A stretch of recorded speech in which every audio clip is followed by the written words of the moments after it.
తర్వాత మనకి ఈ క్వాంటిటేటివ్ యాప్టిట్యూడ్ అనే ఒక సెక్షన్ ఏదైతే అన్ని బ్యాంక్ ఎగ్జామినేషన్ కనిపిస్తుందో ఈ స్టేట్ బ్యాంక్ ఆఫ్ ఇండియా ఎగ్జామినేషన్లో మాత్రం క్వాంటిటేటివ్ యాప్టిట్యూడ్ అనకుండా డేటా ఇంటర్ప్రిటేషన్ అనేది లాస్ట్ ఎగ్జామ్ నుంచి అడగడం జరుగుతోంది. అంటే మనకి క్వాంటిటేటివ్ యాప్టిట్యూడ్లో సాధారణంగా కనిపించేటువంటి numerical ability, arithmetic, data interpretation, ఈ మూడిట్లో న్యూమరికల్ ఎబిలిటీ, అర్థమెటిక్ పక్కన పెట్టి కేవలం డేటా ఇంటర్ప్రిటేషన్కి పెద్దపీట వేయడం స్టేట్ బ్యాంక్ ఆఫ్ ఇండియాతో స్టార్ట్ అయింది. ఈ డేటా ఇంటర్ప్రిటేషన్లో మనకు ఒక టేబుల్ ఇస్తారు, లేదా ఒక పై చార్ట్, ఒక గ్రాఫ్, ఒక బార్ డయాగ్రామ్ ఏదైనా ఇవ్వడం జరుగుతుంది. వీటికి ఎలా ప్రిపేర్ కావాలి?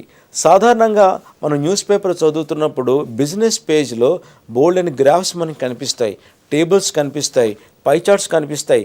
అవన్నీ కూడా మనం అర్థం చేసుకుంటే రేపొద్దున ఎగ్జామినేషన్లో కూడా ఈ సెక్షన్లో మంచి మార్కులు తెచ్చుకోవడానికి వీలుంటుంది. అట్లాగే ఒక డేటా అన్నది ఒక ఫామ్లో ఉన్న దాన్ని రెండో ఫామ్లో కనుక మార్చగలిగితే, అంటే టేబుల్లో ఉన్న డేటాని గ్రాఫ్ గాను ఆ తర్వాత దాన్ని పై చార్ట్ గాను ఇట్లా ఒకదాని నుంచి ఒకటి కన్వర్ట్ చేయడం కనుక మనం కొద్దిగా ప్రాక్టీస్ చేస్తే ఎగ్జామినేషన్లో ప్రశ్న ఎలా వచ్చినా సరే మనం మంచి మార్కులు తెచ్చుకోవడానికి ఆస్కారం ఉంటుంది. డేటా ఇంటర్ప్రిటేషన్ ఎప్పుడూ కూడా కంపారిజన్ ఆఫ్ డేటా అనేది ఉంటుంది, కాంట్రాస్ట్ ఆఫ్ డేటా ఉంటుంది. అట్లాగే మనం ఎప్పుడు ఏ నెంబర్లు చూసినా సరే ఆ రెండింటికి ఒక రేషియో కానీ ఒక రిలేషన్ కానీ మనం ఎస్టాబ్లిష్ చేయగలమా లేదా అనేది అభ్యర్థి ఆలోచిస్తూ ఉంటే ఒక మంచి సక్సెస్ అనేది ఈ డేటా ఇంటర్ప్రిటేషన్లో కూడా వస్తుంది. ఈ డేటా ఇంటర్ప్రిటేషన్ కేవలం వాడినా సరే లాస్ట్ టైం ప్రాబబిలిటీ మీద కొన్ని ప్రశ్నలు ఇచ్చారు, అలాగే అర్థమెటిక్ మీద 2-3 ప్రశ్నలు ఇవ్వడం జరిగింది. సో ఈసారి కూడా దాదాపు అలాగే ఉంటుంది. కాబట్టి ఖచ్చితంగా మిగతా కంటెంట్ అంటే అర్థమెటిక్ సంబంధించిన ప్రిపరేషన్ కూడా చేసుకునే అభ్యర్థి ఎగ్జామినేషన్కి వెళ్ళాల్సిన అవసరం ఉంటుంది. తర్వాత రీజనింగ్లో హై లెవెల్ రీజనింగ్ అన్నారు. అసలు రీజనింగ్ అంటే ఏంటో మనకు ఖచ్చితంగా ఎక్కడ డెఫినేషన్ ఉండదు. అట్లాగే హై లెవెల్ రీజనింగ్ అంటే ఏంటి? మనకి రీజనింగ్ మీద ప్రశ్నలన్నీ కూడా మనం బ్యాంక్ ఎగ్జామ్లో గమనిస్తే మనకి నాన్ వెర్బల్ క్వశ్చన్స్ వస్తున్నాయి, వెర్బల్లో పజిల్స్ వస్తున్నాయి, వెర్బల్లో అనలిటికల్ రీజనింగ్ వస్తుంది, అలాగే వెర్బల్లో లాజికల్ రీజనింగ్ వస్తుంది. ఇవన్నీ కంపేర్ చేసుకుంటే మనకి లాజికల్ రీజనింగ్, అనలిటికల్ రీజనింగ్లో కొద్దిగా హై లెవెల్ క్వశ్చన్స్ అడగడానికి ఆస్కారం ఉంది. Last time reasoning paper high level అని మాట ఉపయోగించిన మరీ అంత ఎక్కువ స్టాండర్డ్ అనేది మనకు కనిపించలేదు. కానీ అదే పరిస్థితి ఈ సంవత్సరం కూడా ఉంటుందని గ్యారంటీ లేదు. ఖచ్చితంగా ఈ సంవత్సరం డిఫికల్టీ లెవెల్ అనేది రీజనింగ్లో ఎక్కువగా ఉంటుంది. This is my analysis. So logical reasoning సంబంధించినటువంటి స్టేట్మెంట్ అజంప్షన్, స్టేట్మెంట్ కంక్లూషన్, అట్లాగే statement and course of action, statement and arguments, degrees of truth, cause and effect, ఇవన్నీ కూడా అభ్యర్థి మంచి మార్కులు తెచ్చుకోవడానికి ఎంతగానో దోహదం చేస్తాయి.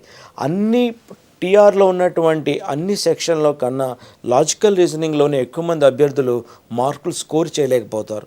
దీనికి ప్రధానమైన కారణం లాజికల్ రీజనింగ్ అంటే ఏంటి, దాన్ని ఎలా అప్రోచ్ కావాలి అన్నది చాలామంది అభ్యర్థులకు తెలియకపోవడం, వాళ్ళకి లభ్యమయ్యేటువంటి ఇన్స్టిట్యూట్లు కానీ ఆర్ మెటీరియల్ కానీ ఒక సరైన అవగాహన కల్పించకపోవడం కూడా ఒక ప్రధానమైన కారణం.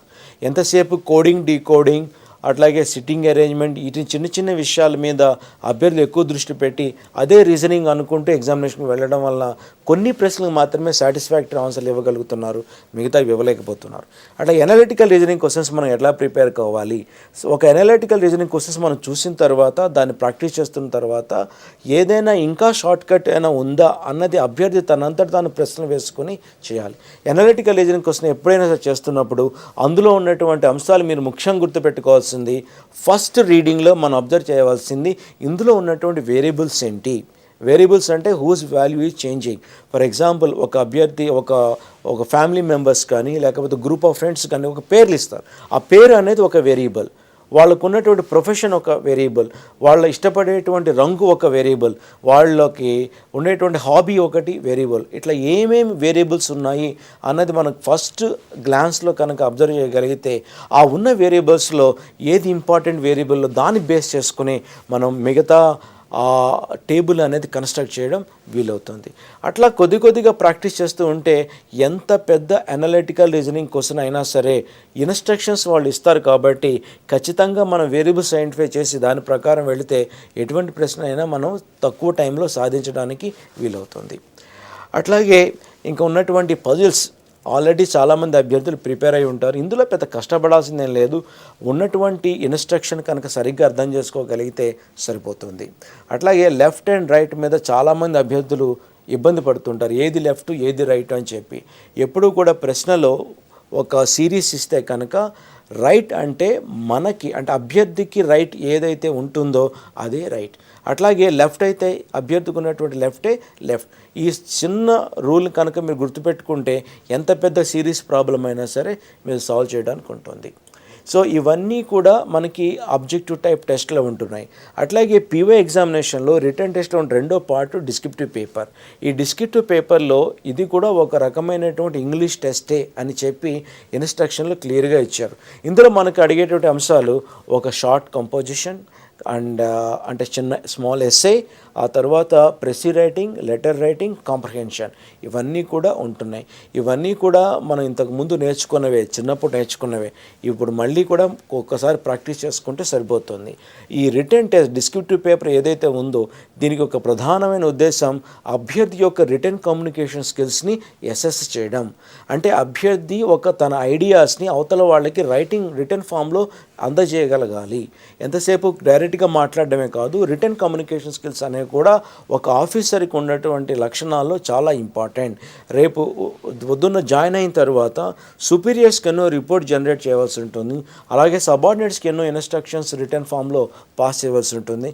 కాబట్టి ఒక మేనేజర్కి కానీ బ్యాంక్ ఆఫీసర్కి కానీ ఉండవలసిన లక్షణాలు రిటర్న్ కమ్యూనికేషన్ స్కిల్స్.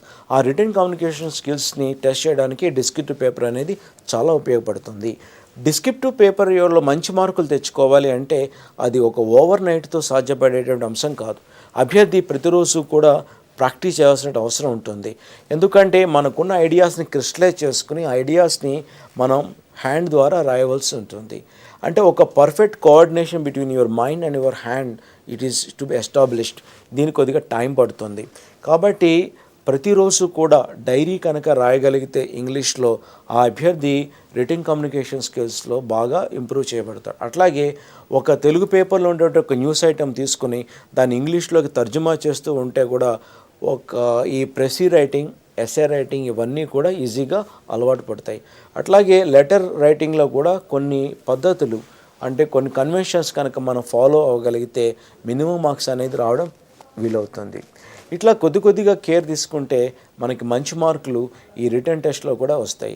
ఎవరికైతే ఆబ్జెక్టివ్ అండ్ రిటర్న్ టెస్ట్లో మొత్తం కలిపి ఉన్న మార్కులు 250 మార్కుల వరకు ఉన్నాయి, ఇవన్నిట్లో కూడా ఎవరికైతే ఎక్కువ మార్కులు వస్తాయో వాళ్ళని సెకండ్ స్టేజ్కి అంటే గ్రూప్ డిస్కషన్ అండ్ ఇంటర్వ్యూకి పిలుస్తున్నారు. 1:3 రేషియోలో పిలుస్తారు. కాబట్టి సుమారు 3,000 మంది మనకి ఈ ఇంటర్వ్యూకి వెళ్ళేటువంటి ఆపర్చునిటీ అనేది వస్తుంది. ఇంకా ఇంటర్వ్యూలో మనకి 2 అంశాలు, ఒకటి గ్రూప్ డిస్కషన్, రెండోది ఇంటర్వ్యూ. గ్రూప్ డిస్కషన్కి 20 మార్కులు, ఇంటర్వ్యూకి 30 మార్కులు అనేది క్లియర్గా మెన్షన్ చేయడం జరుగుతుంది. ఈ గ్రూప్ డిస్కషన్లో అభ్యర్థి యొక్క కమ్యూనికేషన్ స్కిల్స్ ఎలా ఉన్నాయి, ఎక్స్ప్రెషన్ ఎట్లా ఉంది, నలుగురితో అతను చేసేటువంటి ఈ కాన్వర్సేషన్ ఎట్లా ఉంది, నలుగురితో ఒక టీమ్ లాగా పనిచేయగలడా లేదా, అతని యొక్క బిహేవియర్ ఆ గ్రూప్లో ఎలా ఉంది, ఇవన్నీ కూడా అనలైజ్ చేయడం అనేది జరుగుతుంది. అభ్యర్థులందరూ గుర్తుపెట్టుకోవాల్సిన అవసరం ఏంటంటే ఏ ప్యానెల్ అయితే గ్రూప్ డిస్కషన్ కండక్ట్ చేస్తుందో అదే ప్యానెల్ ఆ అభ్యర్థిని ఇంటర్వ్యూ కూడా చేస్తుంది. కాబట్టి అభ్యర్థి యొక్క గుణగణాలన్నీ కూడా ఇంటర్వ్యూ కన్నా గ్రూప్ డిస్కషన్లోనే ఆ ప్యానల్ మెంబర్స్ అబ్జర్వ్ చేస్తారు. కాబట్టి ఇంటర్వ్యూలో అభ్యర్థి చెప్పేటువంటి అంశాలన్నీ కూడా తను అంతకు ముందు జరిగినటువంటి గ్రూప్ డిస్కషన్లో ఏ పర్సనాలిటీని అయితే రిఫ్లెక్ట్ చేశాడో దానికి సరిపోయేటట్టు ఉండాలి. ఏమాత్రం డిఫరెంట్గా ఉన్నా సరే అతని యొక్క క్రెడిబిలిటీ అనేది తగ్గిపోతుంది. కాబట్టి అభ్యర్థి ఇవన్నీ దృష్టిలో పెట్టుకొని చాలా జాగ్రత్తగా హ్యాండిల్ చేయవలసి ఉంటుంది. ఇంకా ఇంటర్వ్యూ గ్రూప్ డిస్కషన్లో సక్సెస్ పొందాలి అంటే అభ్యర్థి ప్రతి వారం కూడా తన యొక్క ఫ్రెండ్స్తో ఒక టాపిక్ తీసుకుని ఆ టాపిక్ గురించి మాట్లాడడం నేర్చుకోవాలి. అట్లాగే లెటర్స్ టు ద ఎడిటర్లో చాలా వ్యూస్ ఒక కాంట్రవర్షియల్ ఇష్యూ గురించి ఇస్తారు. అంటే different side opinions, positive or negative, అవన్నీ కూడా చదువుతూ ఉంటే మనం ఏదైనా గ్రూప్ డిస్కషన్లో పాల్గొవలసిన అవసరం ఉన్నప్పుడు ఈ యొక్క పాయింట్స్ అనేవి ఎంతగానో ఉపయోగపడతాయి. అట్లాగే ఇంటర్వ్యూకి వెళుతున్నప్పుడు అభ్యర్థి సాధ్యమైనంత వరకు ఆనెస్ట్గా ఉండాలి. ఆనెస్ట్గా అంటే తనకున్నటువంటి పాయింట్స్ అన్నీ కూడా అలాగే ప్రజెంట్ చేయడానికి ప్రయత్నించాలి. ఏమాత్రం బ్లఫ్ చేయడానికి ప్రయత్నించినా, ఏమాత్రం ఒక సందేహాస్పదంగా ఆన్సర్ ఇచ్చినా సరే అతని యొక్క క్రెడిబిలిటీ అనేది తగ్గిపోతుంది. తెలిస్తే తెలియని చెప్పాలి, తెలియకపోతే తెలియదని చెప్పాలి. ఎందుకంటే ఇంటర్వ్యూలో సెలెక్షన్ అనేది మీరు ఎన్ని ప్రశ్నలకు సరైన సమాధానాలు చెప్పారు అన్న దానికన్నా మీరు ఎంత ఓపెన్గా చెప్పారు అన్నది చాలా ఇంపార్టెంట్. ఇంటర్వ్యూ అనేది it is not a question answer session, it is an interaction. ఇది అభ్యర్థులందరూ కూడా గుర్తుపెట్టుకోవాలి. సో ఒక బ్యాలెన్స్డ్ ప్రిపరేషన్ ఉన్నప్పుడు ఒక బ్యాలెన్స్డ్ పెర్ఫార్మెన్స్ వస్తుంది.